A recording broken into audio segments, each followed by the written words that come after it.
amarero je ndabagira ikintu kimwe. Je icyo ntushobora kuvuga je mere je nta wundi muhungu muhira akunda kirese jewe gusa. Pa brage rero bya seriye. Weekend uracenga ukivyimbya vyimbya.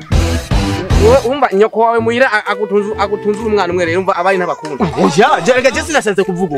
Je nsanze kuvuga ukuntu ja nkunda. Ukuntu ja nkunda ndakubwiye muhira nta wundi muntu numwe atuvukana yoshobora kuba ukunda nkaje nkuko je ankunda.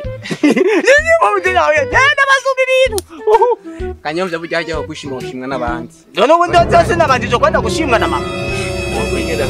Cyagire kirigwa kirakibone hariya mu bibazo. Wekana ni muhimbiri kinga yarasatse we. Ama tekani nivyo kwanza mani. Bazikagenda Nino minsi hari umwana yamacajya muri wacu. Urabona ujya mushiki wa Beta. Yo yabona bisi bisusumana. Reka nanifise gahunda yuko ndashaka kuvugana nawe. Nkabura no muhira mani. Reka mushiki wande. Mushiki wa Beta. Wa Beta. Wewe. Ingoki kwatija gakorora kabisa kweli mu Burundi. Ngorane kubwira wewe n'ubwanwa nk'isuguru je nje.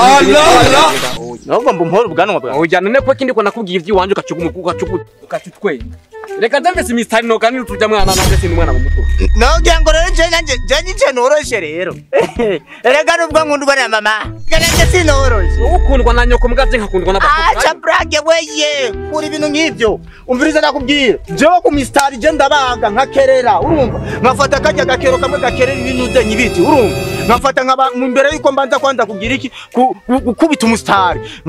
Uramaze kubona siyameto. Imistari yanje ikarisha kujya kwa siyameto. Urumva? We ndakata. We umukobwa nkimupariga gusa rimwe nkavuga gwafya vutu. Urumva? Igendo yana na muhira. Urumva ngahengera mama yagiye. Ngace hita ndamujana inyuma y'igikoni. Ariko we wavuze ngo uri yemerewe mu gutera imistari kuri ujya mwana wa Beta. Jewe ni ndamba abantu umwe ku mubumbe. Heguriya rero. Hengujya genda twemeze. Hengujya genda twemeze. Hengujya rero twemeze. Genda henguriya. Wavuze uzi gutera imistari. Henguriya genda. Ani mushaka ko jinda beme. Ninde mushaka kujya? Hengujya. Urabona kandi ko afite ubwiza bwa Beta. Ndafashe urabe gutinyarira mu mapantaro yo.